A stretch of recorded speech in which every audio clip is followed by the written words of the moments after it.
Hello mga kaibigan, maligayang pagdating sa aking channel.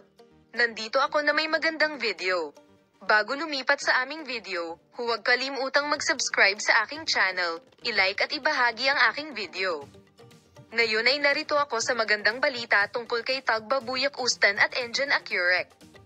Ang mga pag-amin ni Tug Babuyak Ustan, walang naniniwala sa akin at lahat ng mga nakakumbinsi na detalye ay nasa aking video. Oo, ang aming mahal na mga tagasunod, si Tug Babuyak Ustan, isa sa pinakakilala at minamahal na mga bituin ng Turkish telebisyon, ay naging pinaka-pinag-uusap ang pangalan ng mga huling araw. Ang sikat na aktor ay gumawa ng taos-pusong pag-amin tungkol sa kanyang pribadong buhay at karera.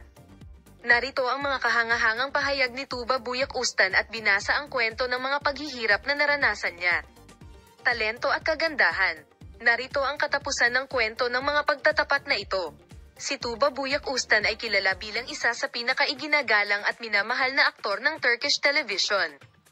Kung saan siya ay palaging pinupuri para sa kanyang matagumpay na mga pagtatanghal at paglalarawan ng mga malalakas na karakter sa iba't ibang mga proyekto, gayunpaman, madalas itong nagpapakita na may malaking pagkakaiba sa pagitan ng kanyang pampublikong imahe at ng kanyang panloob na mundo.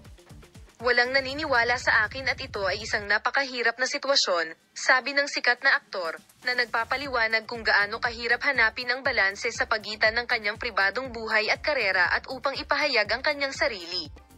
Sinabi ni Buyak Ustan na ang mga inaasahan na nilikha ng media at mga tagahanga ay tumutugma sa kanyang tunay na personalidad at damdamin.